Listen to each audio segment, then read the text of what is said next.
Happy Halloween, everyone, and welcome to a very long-awaited video that definitely was meant for Halloween and totally didn't get pushed back due to graduating high school. 100%. Anyway, let me get into costume here, and voila! So, growing up, I was never really that into horror. I know this is a horror channel, and yet I never really grew up around it. My first real horror game was Five Nights at Freddy's on my iPad after I went behind my parents' backs and bought the game myself. But as I've grown up and have revisited some series from my childhood, I realized that I have been introduced to some horror far earlier than I expected. Which leads me to the topic of today's video, Ben 10. Okay, stick with me here. The classic series of Ben 10 is one of, if not my favorite pieces of superhero fiction ever. Back when I was a kid, I was obsessed with the show. From its unique alien designs to an overarching plot that was very new for kids television at the time. I mean, even now, I've had family come up to me and ask me to list aliens off the top of my head, and I've listed almost every single one of Ben's transformations without any help, only getting stuck on a few of Omniverses because I never really cared much to watch that show. But there was always one of Ben's transformations that stuck out to me. One that I, even as a kid, loved and dreaded seeing on screen. That being the particular topic of today's video, Ghostfreak, and specifically how the show handles his character and Ben, because believe it or not, the things they got away with regarding Ghostfreak could never be done today. Allow me to explain. We're first introduced to Ghostfreak in episode 4 of the classic series, and this transformation sequence is honestly one of the scariest in the entire franchise, with Ben's skin deflating and fading out of existence to reveal his skeleton, only for us to then zoom directly into his eye socket and have Ghostfreak reveal himself.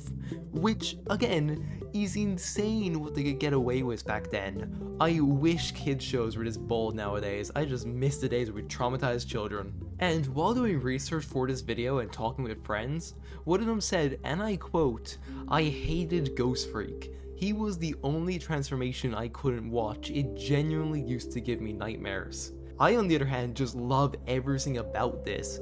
It really diversifies Ghostfreak from the other transformations, which for the most part are fairly tame.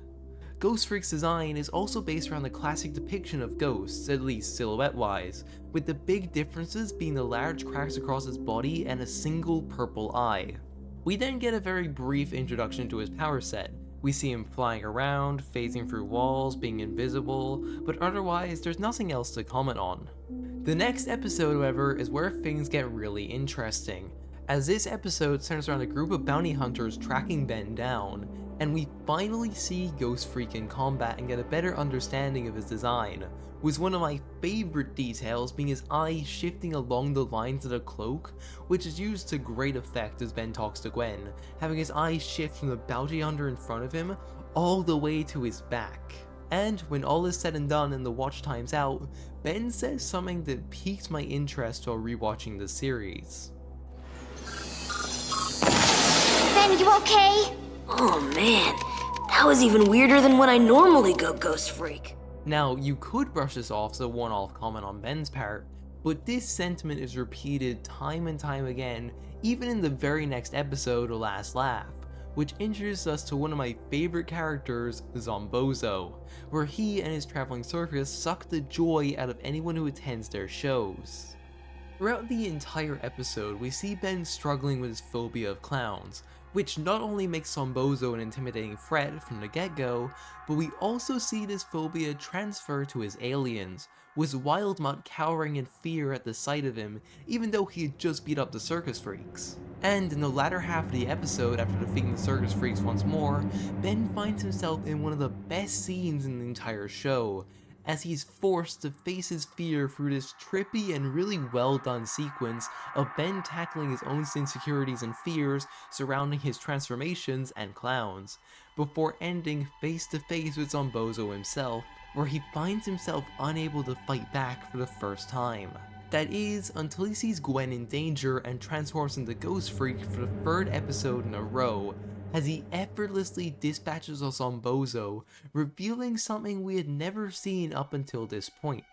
That being a large mass of tendrils that remained hidden underneath his cloak. And whatever Ben showed Zombozo underneath Ghostfreak's cloak terrified this once overpowering clown into literally exploding. Like, Zombozo is dead, he doesn't show up for the rest of the classic series. Everyone just assumes Ben just killed this guy, with Ben even commenting that even freaked him out a little. Which stands out to me is that the fact that every other transformation, Ben is treated like an extension of himself, something to utilize and to hone their skills. But Ghostfreak is treated like this almost unfamiliar entity in comparison to the other transformations, which is made very clear despite his few appearances in Season 1, as he only appears in cameo or small roles for the rest of the season, and doesn't play a major role until episode 7 of Season 2. Ghost Freaked Out is my favorite episode in the entire show, and let me tell you why. This episode begins very normally. Ben as Wild Mutt is up in a tree and having to rescue a scared kid. You know, usual superhero things. That is until Wild Mutt starts speaking. You know, the alien that's known for not talking, and if that didn't tip Kid me off, maybe the kid turning around with glowing purple eyes and cracks across his body did, as the tree around him begins to morph into Ghostfreak, as he talks about escaping from the Omnitrix before Ben wakes up. And I remember this terrifying me as a kid, because it was the first time we'd ever seen one of Ben's aliens acting on its own accord. Ghostfreak was a form we had grown comfortable associating with Ben. We had followed him and seen him using it in mainly comedic ways. And now, for whatever reason, the alien seems to be targeting him from within his dreams, with the rest of the episode centering around Ben, Max, and Gwen visiting a high school/college that's really not too important for this video. And what is important is that throughout the entire time, Ben is haunted by both visions and the voice of Ghostfreak, with the first of these leading him towards an under construction clock tower, which we can physically see Ghostfreak in his transparent form traveling across the sky. Ben tries his best to ignore this, but strange things keep happening, with Ghostfreak replacing his shadow and appearing in reflections, showing the quickly widening gap between Ben and his transformation. Ben then runs into the circus freaks, intending to transform to Heat Blast, but instead ends up as Ghostfreak. And very quickly we can tell something is off. Ben's voice now reflects that raspier version of Ghostfreak from his dreams, and his ruthlessness and silent takedown of each of the freaks, using his possession and intangibility to completely demolish them, is something we have never seen Ben do, even as other aliens and especially Ghostfreak, who in the past have been used for his intangibility mainly and not really his combat prowess. And when the Omnitrix begins to time out, we see Ghostfreak in obvious distress as Ben sees some clear relief to be free from the transformation. Then Ben looks up and we see that Ghostfreak has successfully detached himself from Ben's body. And we learned that an ectoneurite's consciousness, which is Ghostfreak's species, can exist within a single strand of DNA. And thanks to this, Ghostfreak, or we'll soon call him Scare, has been trapped in the Watch for who knows how long. And this leads to Scare's true form ripping its way out of Ghostfreak's cloak. And we finally get a look at what Zombozo saw all the way back in Season 1. Now I can reveal my true self.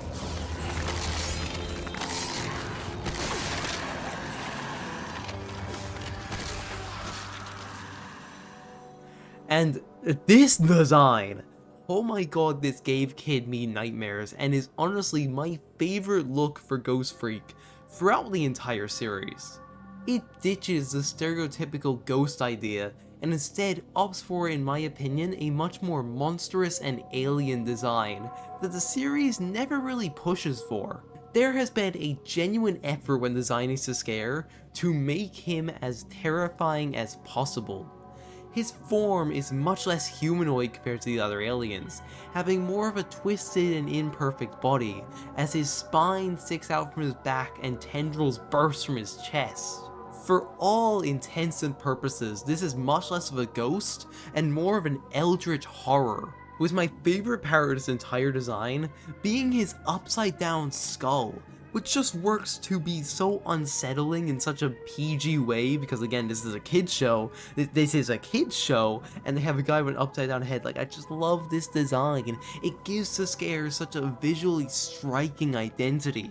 And immediately we see how Sascare differs from Ghostfreak, as without his protective layer, which was that skin that Ghostfreak had, he begins to burn in the sun, and is only able to walk in the sun by possessing another person, a process that allows him complete and utter control of the host's body, allowing him to trash them around or make them do whatever he wants, with the host having varying levels of lucidness while possessed and doing no harm to Sascare himself. And from a character standpoint, this is one of the most interesting things about Sascare, as he could have easily kept the protective cloak.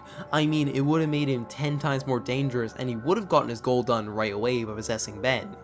But instead, he decides to immediately rip it off, almost viewing it as another prison outside the Omnitrix, another shell hiding his true form, only teased in Last Laugh and brought into haunting fruition here. The rest of the episode is just a race against time, as Ghostfreak hops from body to body, unable to possess Ben while he's transformed. And here is where we get one of my favorite seeds of the scare, as he hunts Ben, who is transformed into grey matter, throughout a clock tower, using his intangibility to find him no matter where he goes, with Ben only escaping by sheer luck as the sun starts shining through a curtain, which Ben takes advantage of to burn the scare and kill him for good. But if this was where the story ended, I wouldn't be making this video, as the scare's impact can be felt throughout the entirety of Season 3, where we get the introduction of the monster trio. To give a brief summary of the season, because it's not really important, but it really sets up how much of a threat the scare was. Ben first encounters the werewolf in episode 5, where he begins slowly transforming into it over the course of the episode as the Omnitrix absorbs its DNA. Throughout the entire episode, we see the werewolf stealing technology, with the episode ending on a fully built satellite.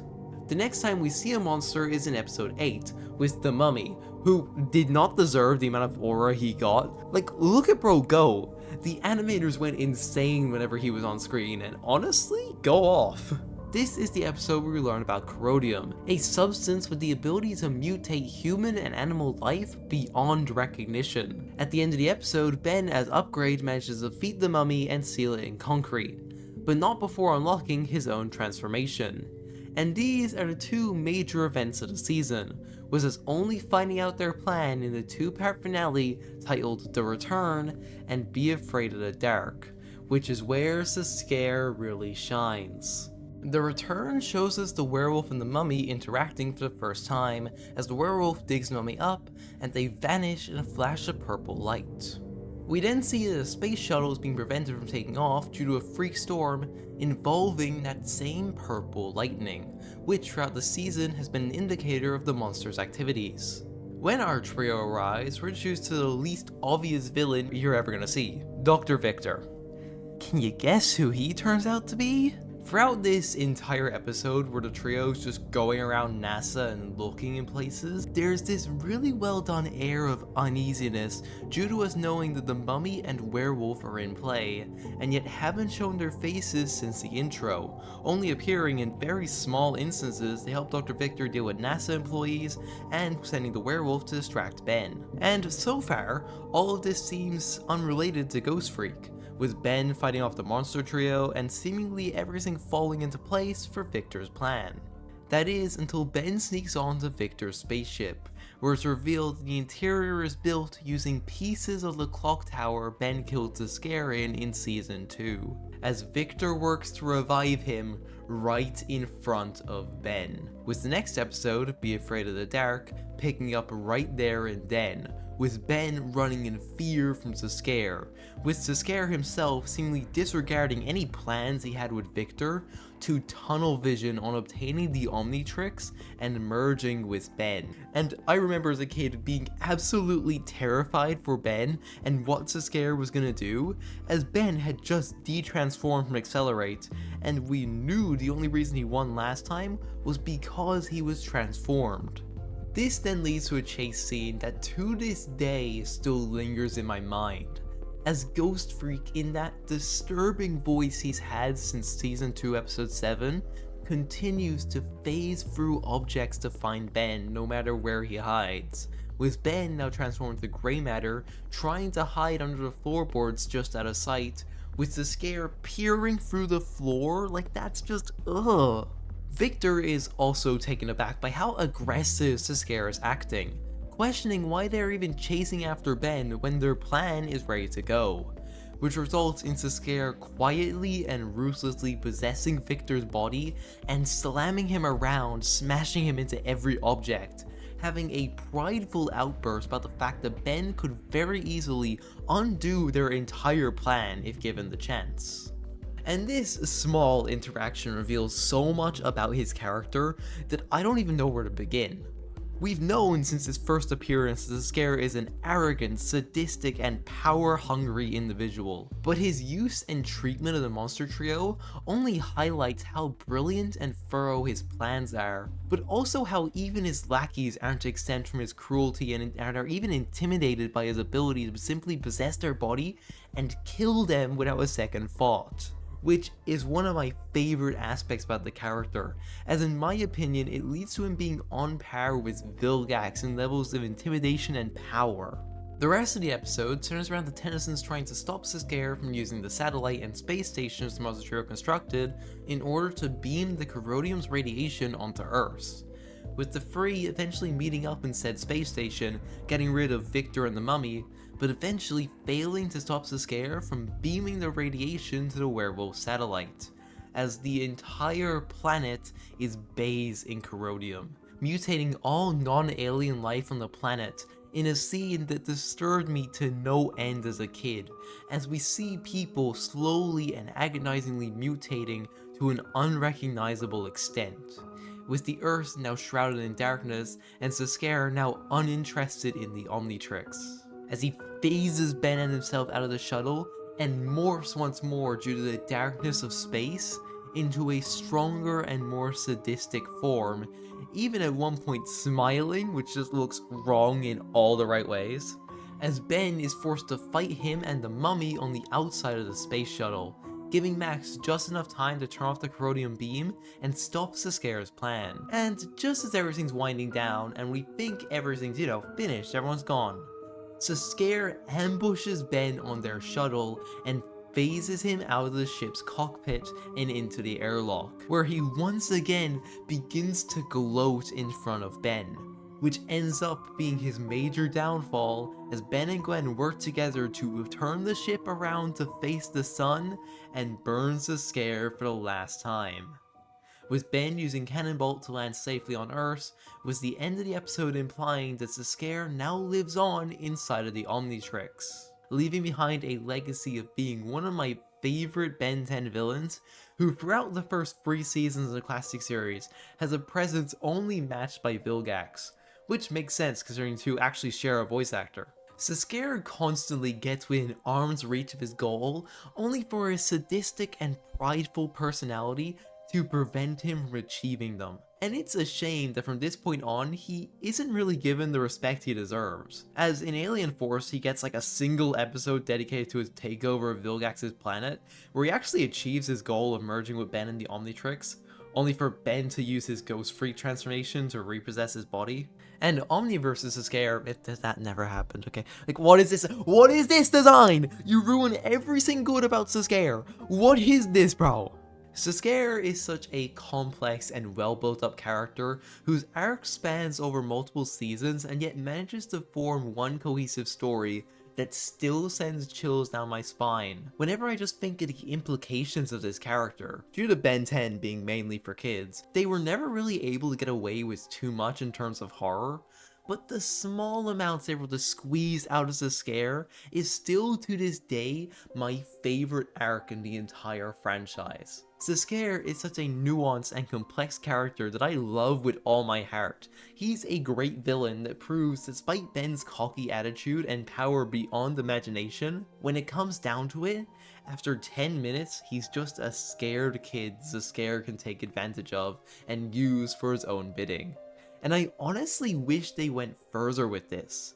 He's over the top and threatening all at the same time, and I love him for that. It's a real shame to me that they just tossed this gem of a character to the side for the remainder of the franchise, as he's so unique compared to a lot of the villains that Ben fights, despite having a similar goal to them, as he shows that there are threats no matter how hard he tries, Ben can't just punch his way out of it, and needs to be careful and smart to defeat them.